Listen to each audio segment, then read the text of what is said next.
Cosa Vostra.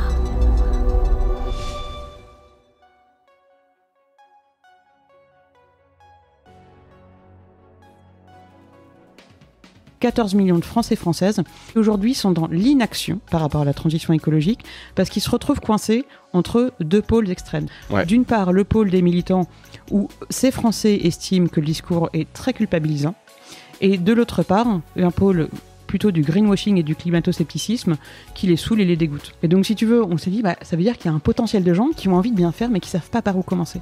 On s'est dit, il faut peut-être donner des modes d'emploi, en fait, très simples, pour se dire, voilà, on te met en action pour commencer à agir pour créer un monde meilleur.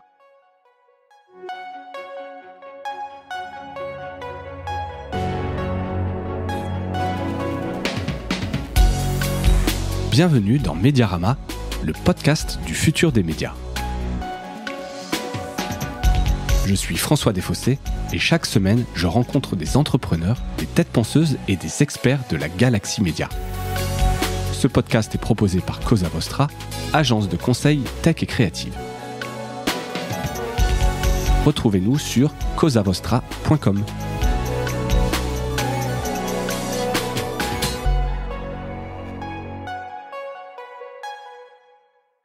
Bonjour à toutes et à tous et bienvenue dans ce nouvel épisode de Mediarama. J'ai le plaisir aujourd'hui de recevoir Aude Baron, rédactrice en chef de 2050 Now, ce nouveau média. Alors je dis pas de qualificatif pour le moment puisqu'on va en parler tout de suite. Aude, merci d'avoir accepté l'invitation. Salut François, bonjour à tous et à toutes. Merci pour venir parler de 2050 Now, ce nouveau média lancé dans le groupe Les Échos Le Parisien. Alors t'es pas toute seule. Donc 2050, je l'explique un peu, c'est un média sur la transition écologique. Alors je sais qu'on voulait pas qu'on dise juste écologique parce que ça c'est connoté, ça revêt plein de termes, de notions dont on parlera probablement dans cet épisode, mais c'est quand même important de le dire, quand même qu'on sache, pour ceux qui n'ont pas entendu parler du lancement, ce dont il s'agit. Et peut-être avant quand même de parler de ça, quelques mots sur ton parcours pour ceux qui ne te connaîtraient pas. Tu es une journaliste à la base, on se connaît depuis quelques années, donc j'ai pu suivre un peu ce beau parcours. Tu avais commencé chez Europe 1, puis Radio Trafic. Alors je sais plus si je le dis bien dans l'ordre. L'infotrafic, ouais, j'ai commencé L'infotrafic. J'ai même mon tout premier média, rendons leur hommage, ça s'appelle L'Éperon, c'est un magazine papier spécialisé dans les sports équestres. C'est là où j'ai fait mes premières piges. D'accord. T'étais cavalière déjà ou rien à voir? Si, j'étais cavalière à l'époque. Et puis, au début, il faut bien, tu toques à toutes les portes. Ouais. Et quand t'as une passion, une expertise, du coup, tu vas dans ton média de référence. Ouais. Et pour moi, c'était le rêve, quoi. C'était L'Éperon avant d'aller plutôt côté radio. Et puis, t'as créé le Plus chez l'Obs. Alors, pour la petite histoire, t'avais, si je me souviens bien, un blog à l'époque sur les restos. Exactement. C'est ça qui cartonnait bien, les restos parisiens. Je sais plus comment ça s'appelait. Restosdeparis.com que j'ai eu pendant 10 ans. Non, en fait, je l'ai eu pendant 10 ans et une année. J'ai fait une erreur en fait. Merde, t'as laissé passer le... Ouais, renouveler le nom de domaine et l'hébergement, ça me coûtait 150 € par an. Ce qui en fait, sur le coup, ça fait toujours un peu mal. Tu dis putain, 150 € pour un truc dont je me sers plus du tout. Et j'ai laissé passer. 24 heures après, je me suis fait piquer mon nom de domaine parce que restosdeparis.com, en termes de SEO, ça vaut de l'or. Pas mal, ouais. Et quand j'ai vu que ça avait été remplacé, là, j'ai eu très très mal au cœur. Tu m'étonnes. Mais bon, c'est trop tard, c'est le jeu.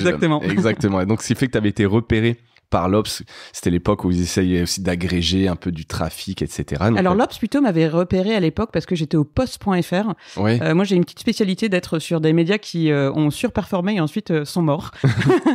Quand t'es parti. Après voilà. Voilà. Et en fait au poste je m'étais spécialisée dans l'enquête en ligne et c'est là notamment où en parallèle de mon blog j'avais aussi développé une certaine compétence sur la construction et le développement de communautés. Ouais, c'est ça, t'étais connu pour ça. C'était un peu cette grande période. Et puis t'es parti chez Eurosport 8 ans. Et 9 ans, exactement. 9 ans. Ouais. 9 ans, 9 super belles années là-bas. Et ce qui était plutôt étonnant, puisque en fait, j'ai toujours fait beaucoup de sport, mais j'y connaissais rien. Et je suis arrivée... Dans un monde assez masculin en plus. Il y avait une rédac sportif. 100% masculine. Et en fait, je suis arrivée à Eurosport, je ne savais même pas ce que c'était qu'un hors-jeu en foot. Et en fait, je me suis éclatée là-bas pendant 9 ans grâce à une équipe incroyable. Ouais, mais pourquoi, pardon, mais petit aparté, pourquoi ils t'ont recruté en se disant justement cette fraîcheur, cette candeur, ça va être un peu sympa, ça va un peu changer Écoute, c'est la première question que j'ai posée au cabinet de recrutement quand ils sont venus me chercher.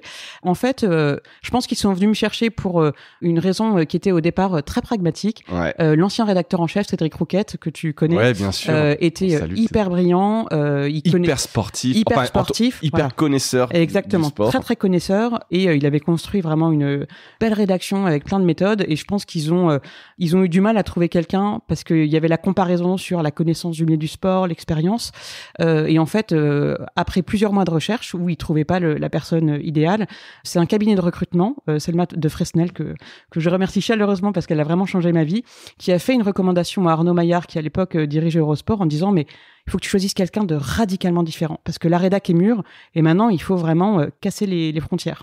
Et c'est là où en fait elle m'avait repéré et elle a fait appel à moi en se disant l'écrit est déjà très consolidé et maintenant il faut aller développer la narration sur les réseaux sociaux, la vidéo, et c'est exactement ce qui s'est passé en fait. Plutôt que d'avoir un développement d'audience verticale où on est allé chercher de la VU en plus, ce qu'on n'a pas fait, on est allé chercher, moi c'est ce que j'appelle de la VU latérale, donc c'est vraiment développer une audience sur d'autres plateformes. D'autres canaux, d'autres plateformes. Exactement. Et c'est ce qu'on a fait avec la rédaction pendant 9 ans. D'accord. Et quel bilan ou leçon tu tires de toutes ces expériences? Parce que donc plein de périodes aussi. Hein. On parlait tout à l'heure de l'IB, des grandes époques, etc. Alors c'est des époques un petit peu différentes, mais c'est quoi un peu les leçons que tu tires de toutes ces expériences? Écoute, du coup, je pense que je vais avoir surtout un prisme managérial parce qu'en fait, j'ai commencé le management hyper tôt. J'ai commencé, je crois que j'avais 28 ou 29 ans où j'ai eu ma première rédaction en chef. Puis après, comme j'adore ça, en fait, ça s'est pas arrêté.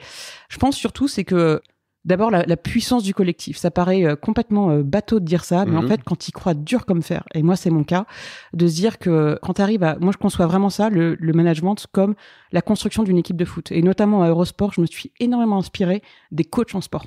Ouais. De se dire comment tu sélectionnes, quel joueur tu mets là plutôt qu'ici, et qui tu sélectionnes pour créer un collectif puissant et non pas un empilement d'individus hyper talents. Exactement. Ouais, parce qu'il y en a, mais donc, effectivement, s'ils ne sont pas team players, c'est compliqué. Exactement. Et d'ailleurs, là-dessus, pour le management, pour les personnes à des positions managériales qui nous écoutent, je vous recommande le bouquin de Sir Alex Ferguson, qui est donc coach exactement de Manchester United, qui a été historique et notamment il raconte la fameuse période où il a fallu brancher la génération de Cantona avec la génération montante de David Beckham, où tu as un choc des générations, un choc des cultures, un choc des personnalités. Et lui, il a réussi à faire en sorte que ça marche et ça brille. Et c'est incroyable. Et c'est vrai que ça, c'est un des talents quand même des coachs et donc des managers, c'est pouvoir faire bosser ensemble des gens radicalement différents. Ouais, et de jouer sur les complémentarités. Donc ça, c'est vraiment une grande leçon.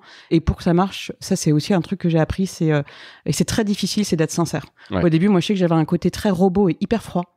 Et il y a eu des personnes qui, je les en remercie, plusieurs, que ce soit à l'Obs, puis à Eurosport, qui ont vraiment eu le courage de me le dire.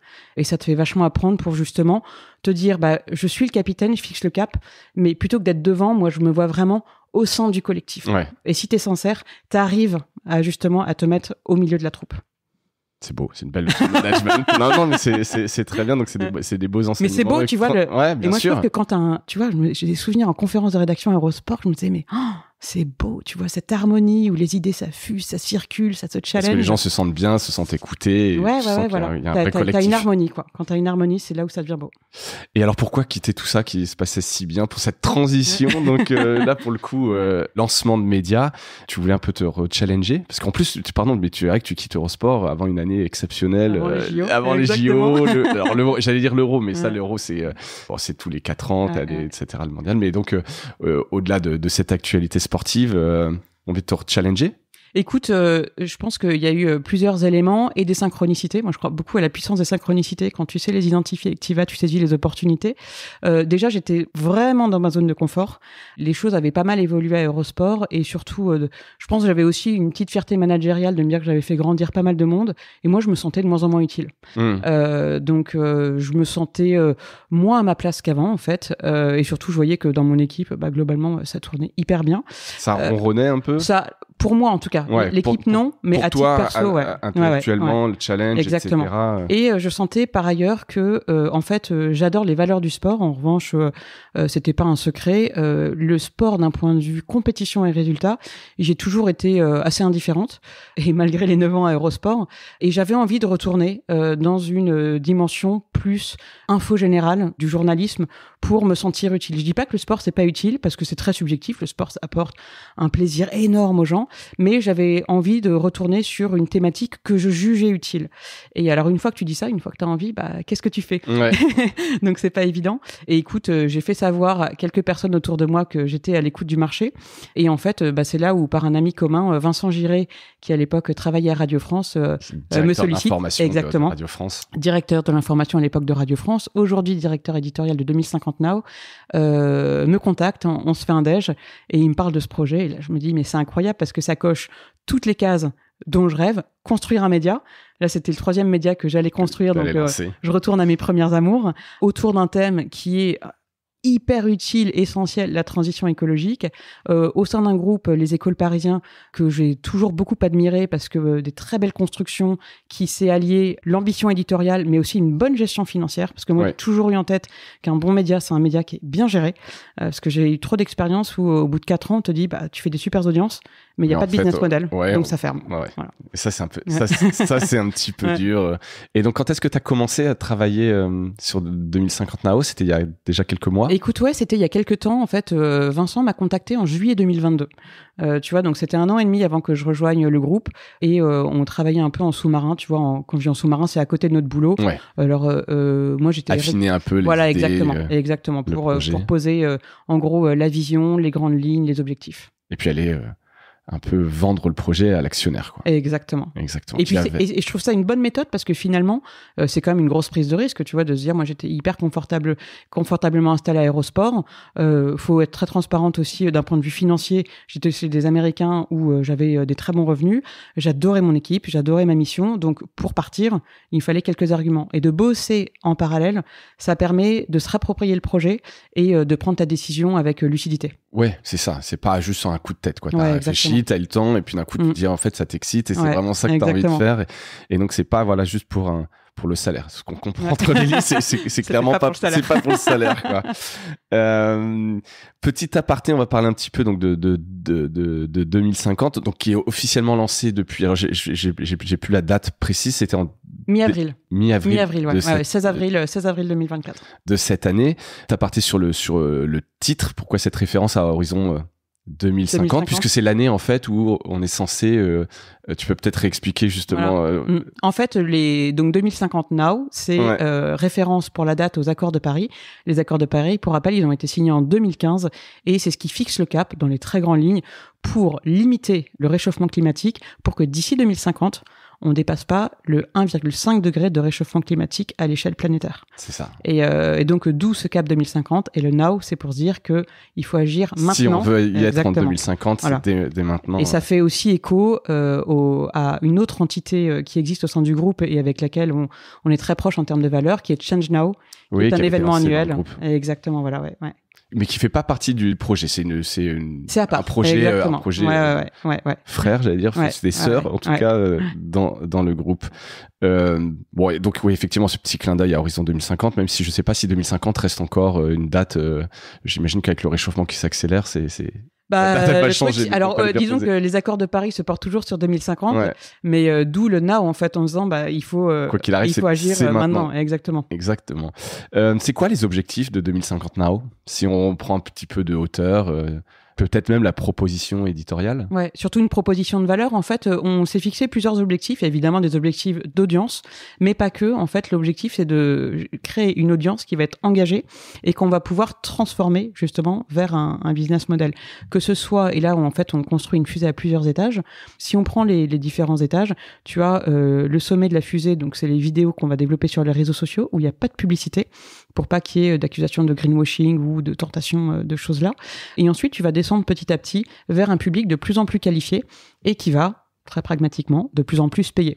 Donc, soit vers de la newsletter gratuite, puis payante, du micro-learning, et ensuite, tu bascules du côté de la maison, on en parlera tout à l'heure, où là, c'est un volet qui est plus pour les entreprises.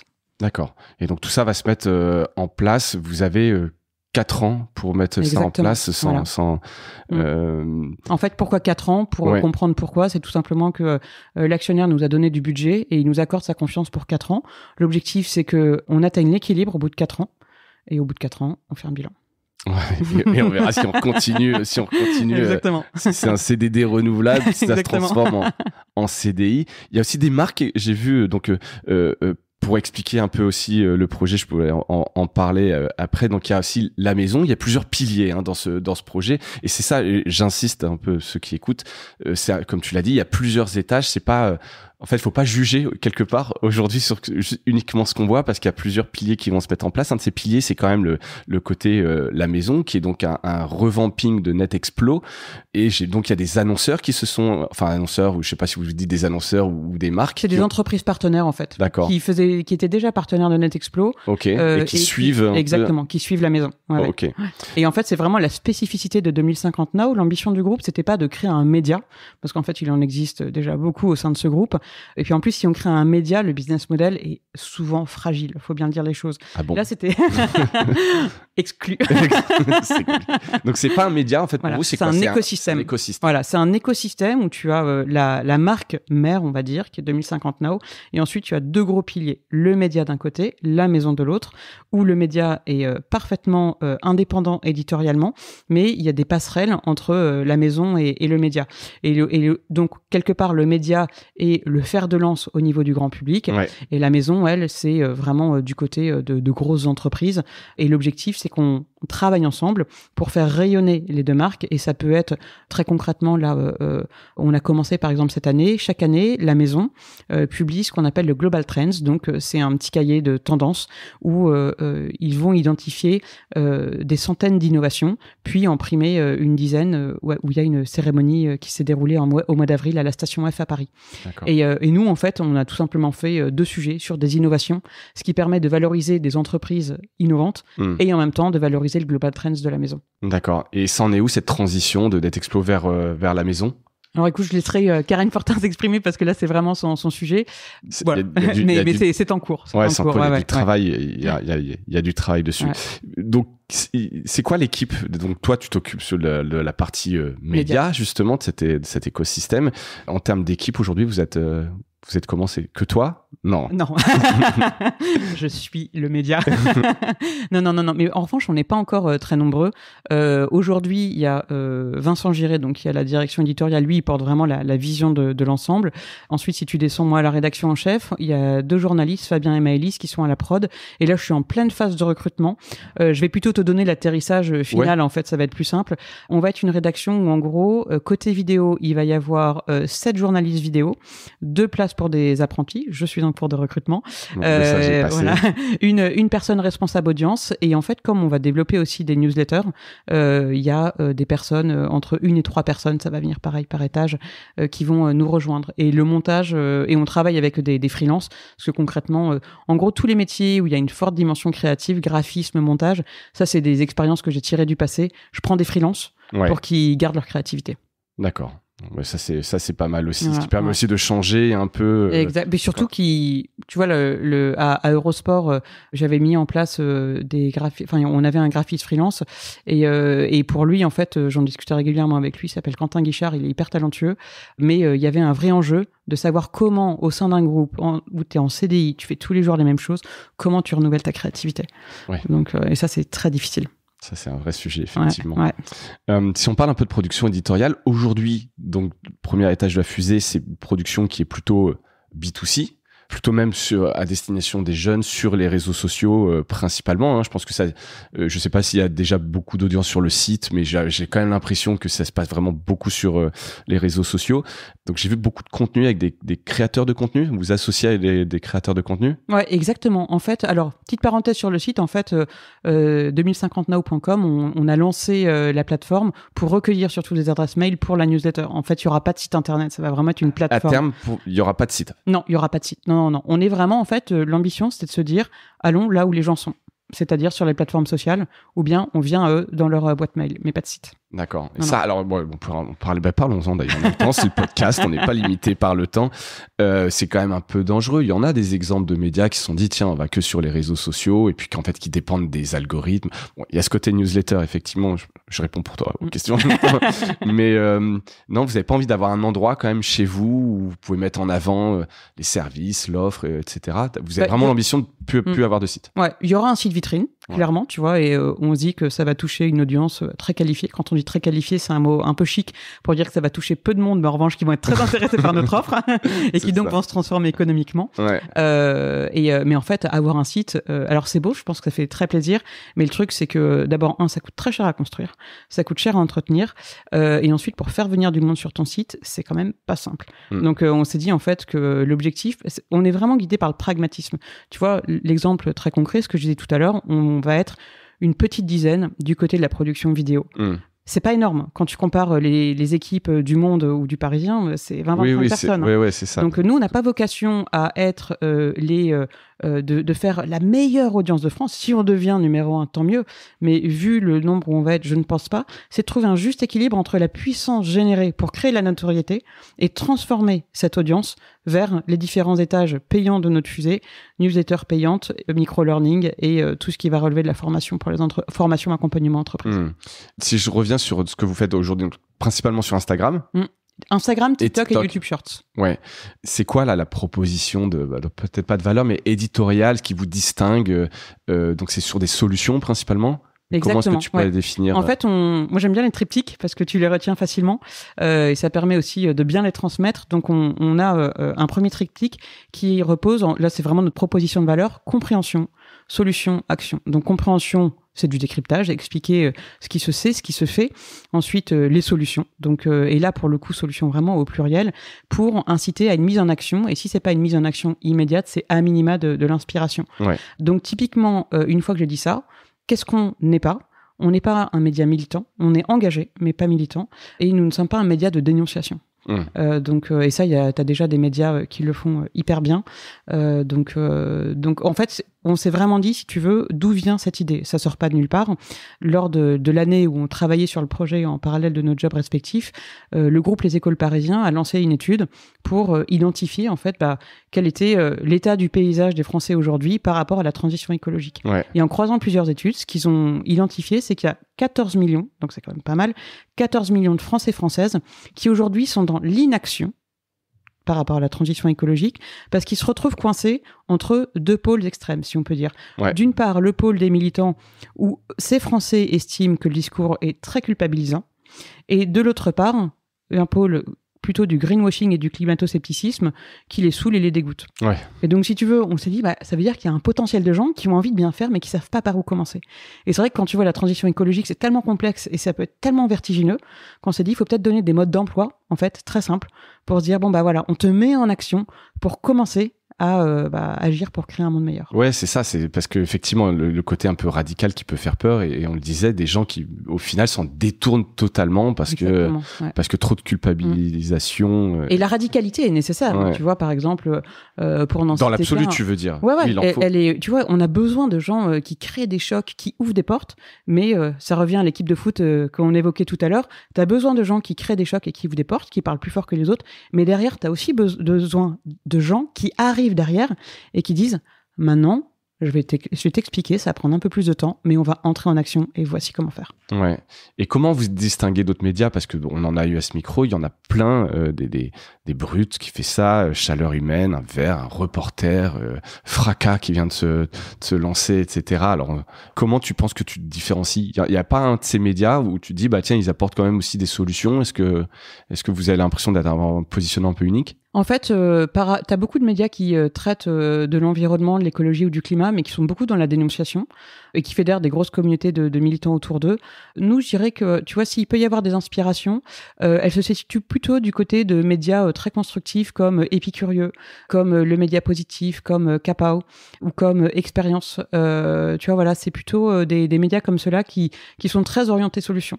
Et Chaleur Humaine, tu vois, je trouve que Nabil Wakim, il fait un boulot remarquable avec le podcast, mais c'est un temps plutôt plutôt long. Et c'est vrai que les audiences d'un podcast sont en général inférieures à celles des... En tout cas, tu touches une cible plus faible, mais peut-être plus qualifiée que les plateformes sociales. Ouais, clairement. Et d'ailleurs, vous êtes content des audiences que vous avez jusqu'à présent là sur qu'est-ce que vous suivez? De toute façon, c'est gratuit, donc c'est uniquement le nombre de vues. Alors, il y a le nombre de vues, mais moi, je tiens vraiment en compte plusieurs paramètres. Il y a le nombre de vues, très important, le nombre de réactions, de commentaires et le nombre d'abonnés. En fait, ce que je veux surtout pas, et ça, je tire les leçons du passé, c'est créer une audience qui soit volatile. Tu vois, donc je vais préférer qu'on renonce à certains sujets où tu sais que c'est très opportuniste, ça va te créer une audience hyper importante à ce moment-là, mais c'est pas une audience qui va revenir. Et donc nous, on a vraiment un enjeu. Là, on a une responsable audience qui nous a rejoint il y a quelques semaines et qui fait un boulot formidable là-dessus, justement pour qu'on construise une communauté où il faut qu'on essaye de garder cet engagement. Et on sait que quand on construit des audiences, plus tu vas grandir, plus ton engagement souvent en fait se réduit. Ouais. Et donc nous, on a vraiment ce souci de rester dans l'équilibre. Pourquoi ? Parce qu'il faut que notre audience se transforme pour qu'on soit dans nos clous dans 4 ans. Ouais, clairement. Et ces créateurs, pardon, là, on est passé un peu rapidement dessus. C'est eux, ils sont rémunérés. C'est des partenariats. C'est comment vous travaillez avec eux ? Comment tu les sélectionnes ? Alors ça, ah oui, c'est vrai que tu m'avais posé la question sur les créateurs de contenu. On est passé sur autre chose, mais c'est pour ça que je reviens un peu dessus. Et écoute, en fait, donc ça, d'où l'idée est venue. Je trouvais ça rigolo parce que je me suis dit finalement, tu vois, tout à l'heure au début du podcast, tu me disais quelle leçon tu tires. Et une des leçons que je tire, c'est que quand tu prends de la hauteur au niveau des grandes ficelles stratégiques éditoriales, en fait, il y a quand même des fils rouges que tu gardes d'une plateforme à une autre et de décennie en décennie, parce que à mon grand âge, j'ai 42 ans, j'ai connu les blogs, j'ai connu, voilà. Et en fait, cette stratégie communautaire, je l'avais déjà mise en place à l'époque du Plus à l'Obs, où on avait déjà fait venir pour le tout début des personnes qui ont des communautés, et l'objectif, c'est vraiment de bénéficier de leur communauté. Ouais, bien sûr. Donc là, une sorte de cross-posting, en tout cas, où ils viennent avec leur commune, ils relaient, et ça fait accélérer. Ça fait accélérer. Et donc là, l'objectif, c'était de s'entourer en fait de personnes avec qui on va coproduire du contenu, et le crayon là-dessus nous a aidé pour sourcer les personnes, pour les identifier, et c'était de trouver des personnes. On cherchait pas les personnes avec des énormes communautés, on a préféré identifier des micro-influenceurs qui en fait ont des communautés assez intéressantes et en termes quanti et quali, où il y a vraiment, on va dire, des valeurs communes pour que leur communauté soit sensible à celle qu'on souhaite construire. D'accord. Et eux, ils sont pas forcément sur même, si, ils sont quand même toujours tous sur la transition écologique, ou vous essayez d'aller sortir un peu des chemins Écoute, c'est une super question. Au tout début, on a vraiment pris sur la transition écologique, et là, tu vois,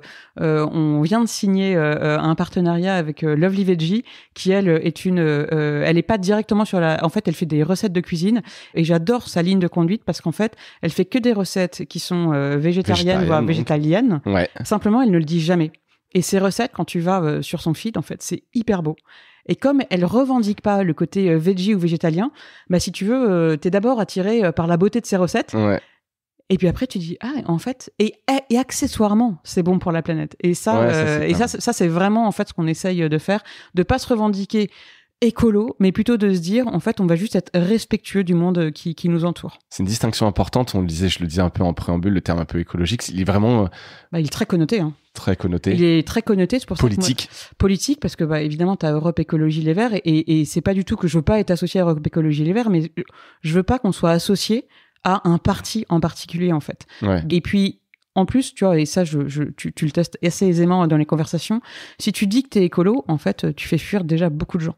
Ouais. Alors que si tu dis que tu as juste envie de respecter le vivant et ce qui t'entoure, là déjà ça parle plus. Ça ouvre un peu plus, oui. Ouais. C'est vrai que c'est un mot, c'est un joli mot, mais c'est vrai qu'il est quand même très connoté. Et transition écologique, ça va. Parce qu'il y a le côté transition. Voilà, exactement. Ouais. Tu vois, je prendrai un exemple, par exemple, on prend l'exemple du vélo.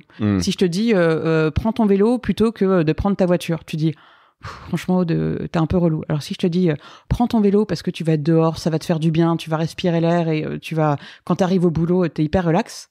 Tu vois, là, la proposition de valeur, elle est super positive. Ouais, elle est pas dans voilà. Et en fait, l'aboutissement est le même, mais le chemin pour y arriver, notamment le chemin psychologique, est radicalement différent. Ouais, c'est clair, c'est clair. On peut parler un peu de B2B, t'en as un petit peu parlé, mais je voulais quand même en parler. Alors, c'est moins effectivement toi qui t'en occupe, mais donc dans un article de Vincent, justement, dont on parlait, Vincent Giry, c'est un article du Figaro, il détaillait un peu l'offre éditoriale, micro-learning, offre d'emploi, etc. Est-ce que vous avez déjà un peu un calendrier là-dessus qu'on puisse voir comment ça va se dérouler tout ça? Ouais, parce que la fusée va être un peu longue à mettre en place, mais par contre, il y a un calendrier. En fait, là, on va dire que jusqu'à cet été, on va être vraiment sur les vidéos verticales courtes. À partir de septembre, on va avoir 2 développements qui vont arriver. Les vidéos horizontales sur YouTube. J'ai horizontal parce qu'en fait, on a déjà des shorts. Les shorts, voilà. Ouais, c'est ce qui permet de les distinguer. Exactement. Quoi. Et la newsletter gratuite. Il y a aussi Green Universe, qui est un acteur de la newsletter payante qu'on vient d'acheter. Exactement, j'allais l'évoquer parce que effectivement, ça avait été annoncé très tôt et donc ça a été concrétisé, je pense, il y a quelques semaines. Il y a quelques jours là. Ouais, exactement. Et ensuite, alors attends, qu'est-ce que je disais? Donc newsletter et à partir de 2025, tu vas avoir du micro-learning. Et autre brique qui peut rapporter des sous, c'est dans la newsletter gratuite. L'objectif, c'est d'avoir une job board et justement de pouvoir faire payer les entreprises. Exactement. Tout ça, encore une fois, à destination la B2C. C'est ça. Alors, c'est pas disons que tout ce qui va être la partie vidéo, que ce soit vertical, paysage et newsletter gratuite, là, on est vraiment dans le B2C. Micro-learning. C'est presque entre les deux. C'est ce qu'on appelle, nous on a appelé ça le B2 Pro, c'est-à-dire que t'es un peu entre les deux, B2C et B2B en fait. D'accord. C'est vraiment des gens qui ont envie d'entrer en transition. Ouais. Et votre ambition ultime, elle est vraiment de se dire, je prends un jeune par la main sur les réseaux sociaux, je l'accompagne et je le qualifie. Je vais essayer de pas prendre que des termes marketing, mais plutôt dans son parcours, le faire un peu grandir. Il s'abonne à la newsletter, derrière il se forme. Voilà, et puis peut-être demain, quand il sera en poste, il a envie via son entreprise de bosser. Et c'est là où le pilier de la maison arrive. Ouais, exactement. C'est un peu ça, l'articulation. Ouais. En fait, l'articulation, c'est l'ambition, c'est vraiment de se dire qu'on prend les gens par la main et on leur fait une proposition depuis la sphère personnelle hyper individuelle, c'est-à-dire toi face à ton téléphone et tes vidéos verticales. Et même plutôt jeune. Alors pour le moment. Et jeune pour le moment, jusqu'à la sphère hyper professionnalisante du COMEX, puisque la maison s'adresse aux gens des COMEX ou tu vois, de gens plutôt qui sont à des positions managériales. Et je parlais d'ambition parce que c'est quand même ambitieux de se dire, tu vois, de pouvoir parler avec le tutoiement comme vous le faites sur des vidéos avec des créateurs de contenu très jeunes, jusqu'à demain vendre de l'événementiel ou organiser des choses avec les comex, etc. Ça peut paraître un grand écart. Bah écoute, de toute façon, si on n'est pas ambitieux, je pense qu'on on se distingue pas. Et on a la chance, en tout cas, moi j'estime que j'ai beaucoup de chance d'être dans un groupe, les écoles parisiens, qui nous font confiance avec Corinne Mregen, la DG du groupe, qui est ultra motivée, voilà, exactement, et qui avec Vincent porte le projet.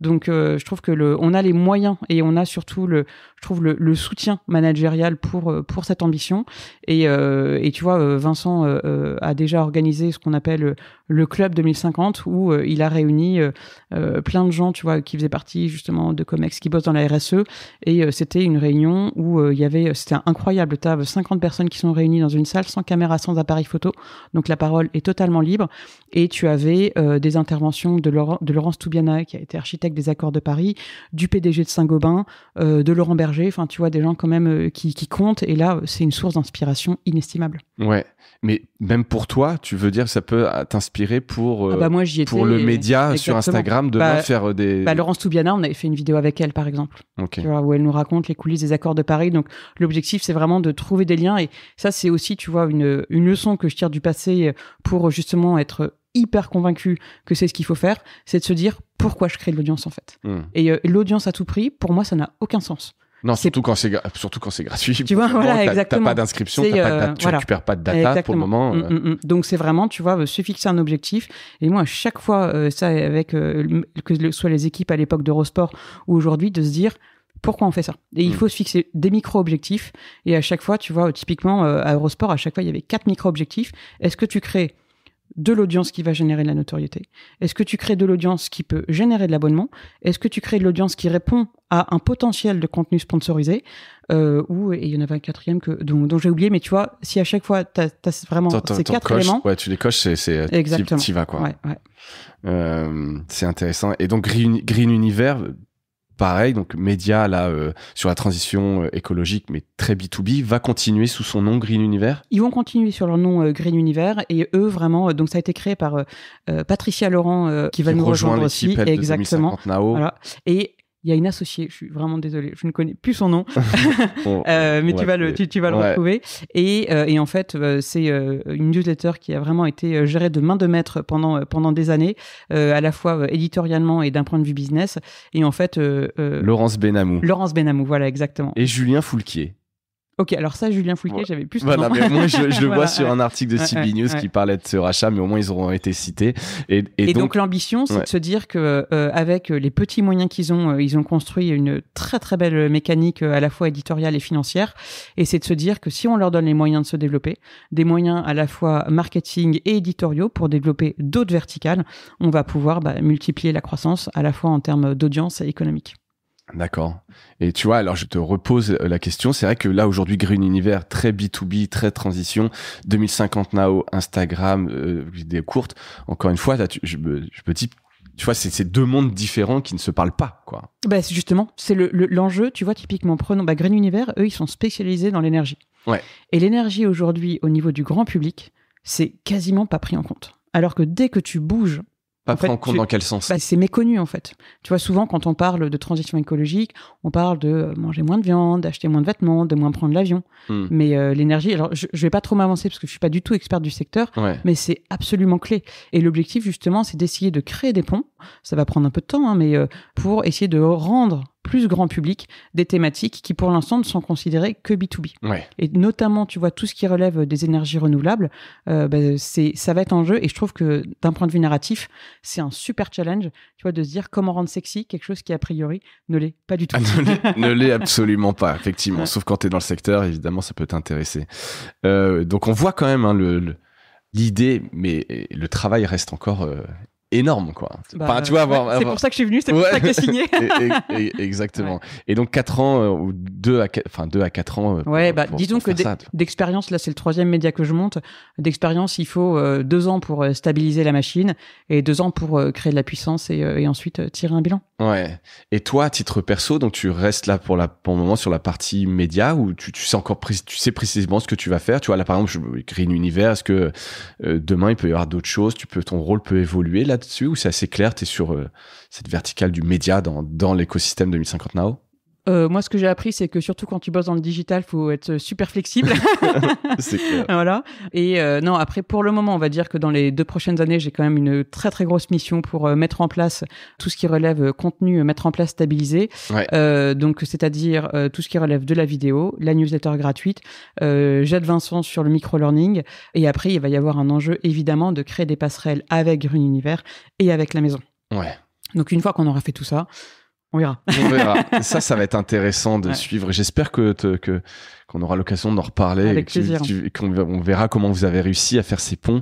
Voilà, il y a du travail à faire, mais je vois bien la vision. En fait, je vois la vision. Et tu vois, et finalement, c'est pour ça qu'en fait, je suis très. Alors, d'abord, je suis d'un naturel optimiste, mais aussi d'un point de vue très pratique.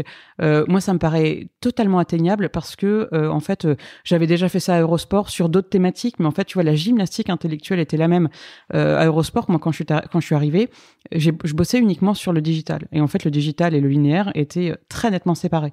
Et il a fallu créer des ponts. Comment tu crées des ponts avec les équipes internationales, avec les équipes qui étaient 100% linéaires et ensuite où il a fallu faire bosser tout le monde ensemble. Et en gros, c'est comment tu crées une grammaire commune en se disant que on va pas tous tout d'un coup se mettre à créer des contenus qui sont valables sur toutes les plateformes, mais c'est à minima s'interroger et se dire créons un squelette commun et ensuite comment t'adaptes en fonction des plateformes.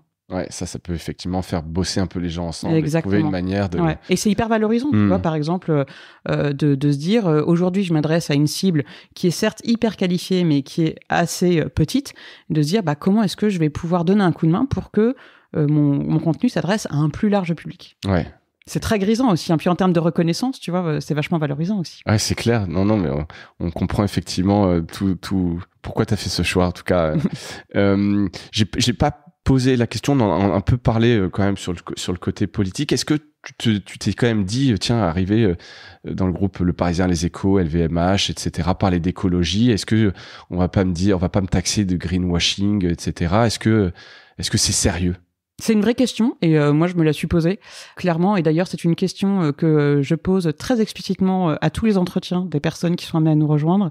Écoute, d'abord je pense qu'il y a un alignement personnel qui est éminemment subjectif, et après moi je me dis qu'on a de la confiance pour 4 ans, et pour le moment en tout cas il y a eu aucune intervention éditoriale. J'ai largement confiance en Vincent Giret et Corinne Régène pour préserver la ligne éditoriale du projet.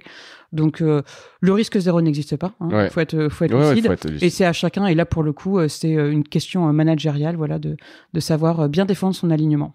Ok, écoute, pareil, ça en suivra ça sera intéressant, parce que forcément, tu vois, tu te dis, bon bah voilà, tu vas un peu surveiller. Quand t'es un petit média indépendant type Vert, bon, tu te dis a priori, ils font ce qu'ils veulent, ils peuvent parler, ils peuvent dénoncer aussi, comme tu l'as dit. C'est pas la proposition de valeur de 2050 Now, mais ce sera quand même intéressant de voir effectivement comment ça évolue, les sujets que vous traitez, et comment tu peux parler d'une écologie différente, qui est pas militante, mais qui pourtant peut apporter des solutions. Ça va être une ligne qui va être intéressante. Ouais, exactement. Et puis tu vois, là même, on a commencé à parler on parle, même c'est pas on a commencé, mais on parle de sobriété, tu vois, en permanence. Et ça pourrait paraître étonnant au sein d'un groupe comme LVMH, mais en fait, c'est chargé de cohérence, et puis on n'a pas le choix. En fait, ça c'est intéressant. On n'a pas le choix. Ouais, quelque part, la matière, la planète, les ressources, enfin, s'en foutent de gauche, de droite, de luxe, de croissance, de thunes. L'écologie, elle n'a pas de couleur. Hein. Non, exactement. C'est pour ça que c'est encore une fois intéressant de voir cette initiative. Les prochains projets, j'allais te demander, mais on l'a un peu évoqué quand même, tout ce que tu as à faire. Est-ce qu'il y a des médias ou des exemples qui t'inspirent, que tu regardais avant, que tu regardes aujourd'hui, ou des choses vers lesquelles t'aimerais aller en disant ça c'est vraiment sympa à suivre? Écoute, il y a pas un média qui m'inspire, c'est plutôt, on va dire, une sphère, un univers. Ouais. On va dire qu'au niveau de la pédagogie, je trouve que Nabil Wakim, il a fait un super boulot avec son podcast Chaleur Humaine. Après, c'est des formats qui sont assez longs, donc le challenge, tu vois, c'est de dire comment est-ce que tu arrives à la même pédagogie en quelques 1 minute, secondes. 3 minutes. Ouais. Et puis, tu vois, dans les médias inspirants, t'as des médias très portés sur l'innovation comme Kappa ou Épicurieux, tu vois, avec une super pédagogie, je trouve. Donc, on va plutôt picorer à droite à gauche, tu vois, pour vraiment... Et Brut aussi, ils ont fait un super boulot. Moi, il y a une autre... ça, c'était plutôt une collab que j'avais trouvée hyper inspirante. C'est Climax et Combini qui ont fait toute une série de contenus ensemble. Ouais. Et là, pour le coup, bravo à eux, parce que c'était super costaud à la fois sur le fond et la forme. Donc, tu vois, on essaye de se nourrir à droite à gauche, et puis pour créer notre propre identité. Ouais, c'est des beaux exemples, effectivement. Climax, on les avait reçus aussi. Je trouve qu'ils ont pas mal réussi, ils ont trouvé leur positionnement. Ouais, Laurent et Dan, on bosse aussi avec eux sur la newsletter. Ils sont, c'est vraiment éditorialement, c'est très remarquable, et tu vois, ils ont vraiment trouvé une radicalité, et nous, c'est vraiment ça notre enjeu. Tu l'as aujourd'hui, t'as l'impression d'être arrivé, pas encore. Il y a un ton 2050 Now, il y a un format. Je pense que le ton, on y arrive de plus en plus. Tu vois, pour moi, ça c'est une leçon que je tire des expériences du passé, c'est que quand on sera copié au niveau des titres, au niveau des accroches, ou comme, tu vois, par exemple, moi je me souviens à l'époque du Plus Ops, en fait, nos titres étaient vraiment très singuliers en fait, et ils étaient copiés, et c'est vrai que les journalistes parfois étaient vexés, mais moi je leur disais, mais quelle récompense, c'est génial. C'est une reconnaissance. Donc non, ça va. Je pense qu'au niveau de la ligne éditoriale, de la DA qui a été réalisée par Léotix, je pense que là-dessus on est vraiment, on est plutôt bon. Alors c'est amélioré, mais en tout cas il y a une base solide. Non, c'est au niveau de la ligne éditoriale, ça va. Tu vois, il faut qu'on teste au fur et à mesure. Mais en tout cas, je trouve qu'au niveau des bases, on tient plutôt un bon bout. Voilà. Et t'es content des audiences? Ouais, je vais poser la question tout à l'heure, mais je sais pas si tu t'es fixé des objectifs pour te dire on y est, ou c'est décevant. J'imagine que tu me le dirais pas. Ouais. Écoute, tu veux que je te dise, tu m'aurais invité il y a 2 mois. Je t'aurais dit poliment, c'est le début. On travaille. Voilà, c'est le début. Et non, là, depuis 1 mois et demi, ça commence à prendre. Après, tu vois que sur les plateformes sociales, le paysage est quand même déjà bien saturé. Donc, c'est vraiment difficile de se faire une place. Je le savais. Mais après, en fait, pour moi, c'est vraiment de la méthode, en fait. C'est de la méthode, du boulot.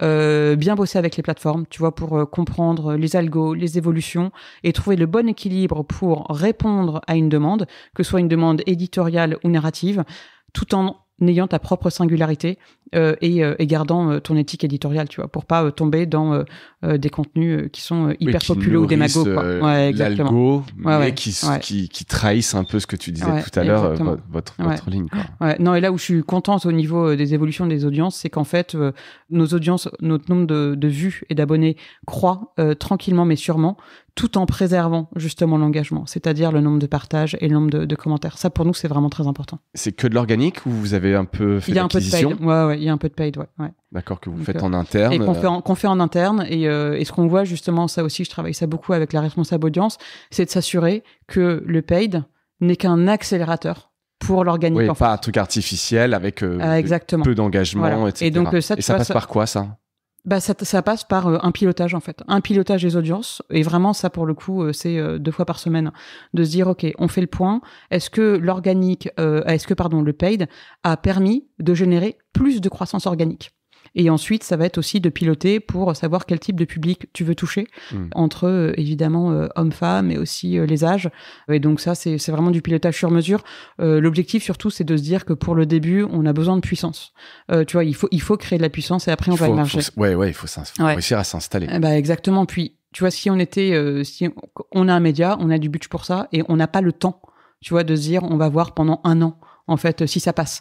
Donc, t'es obligé quelque part d'accélérer. Est-ce que t'es obligé, en tout cas non, mais dans l'équation, en tout cas, t'es obligé de donner un coup d'accélérateur. Voilà. Tu vois, t'es obligé de donner un coup d'accélérateur. Disons que quand t'es un individu, quand t'es un créatrice de contenu, tu peux te dire, je vais voir. Pour certains, ça accélère tout de suite. Pour d'autres, ça prend 1 an. Ouais. Nous, on peut pas se permettre de se dire, je vais voir. Parce que tu dois tirer des enseignements avant. T'as à la fois la chance d'avoir du budget de pouvoir le faire et à la fois la contrainte de voir si ça peut marcher à l'échelle. Et en revanche, tu vois, on le fait en étant très raisonné et rationnel. Voilà, en fixant des objectifs et des points d'étape réguliers. Oui, tu crames pas ton budget juste pour avoir des grosses audiences qui font plaisir, mais qui derrière sont totalement artificielles. Mais à quoi sert cette audience en fait ? Et la question du pourquoi.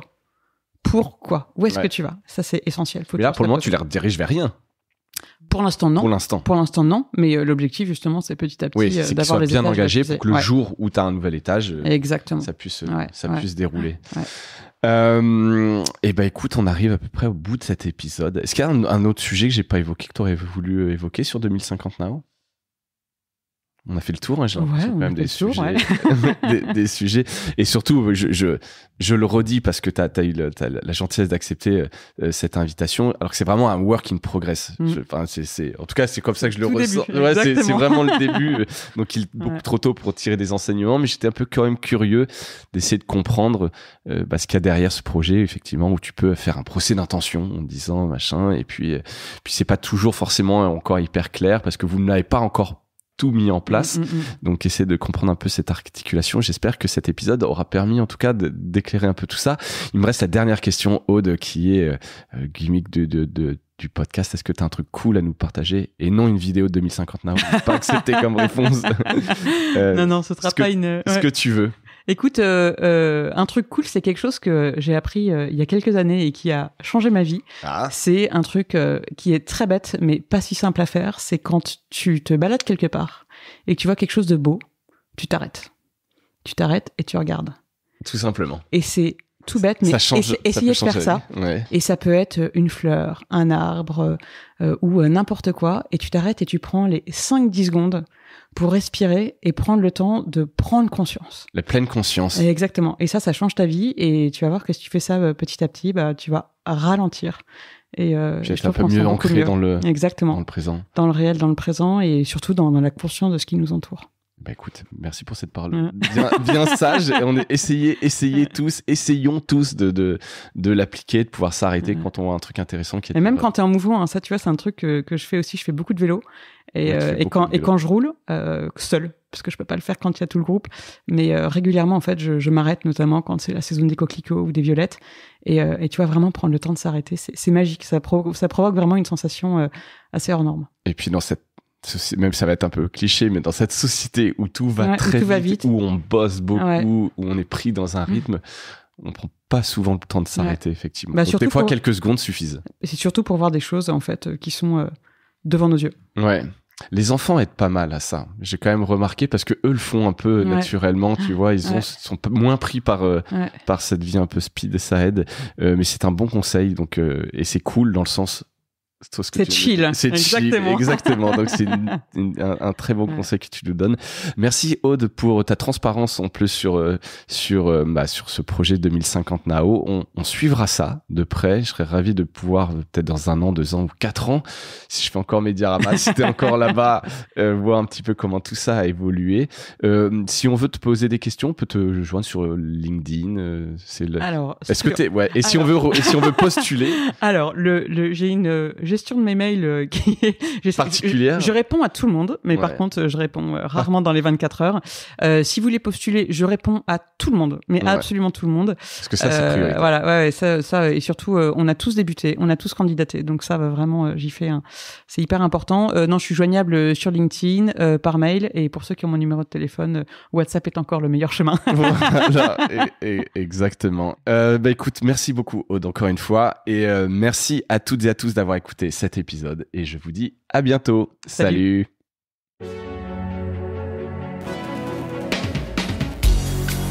Voilà, Mediarama s'achève. Si cet épisode vous a plu, n'hésitez pas à le liker et le partager. Et puis, si vous souhaitez être accompagné par notre agence Cosa Vostra, contactez-moi par mail mediarama@cosavostra.com. Portez-vous bien.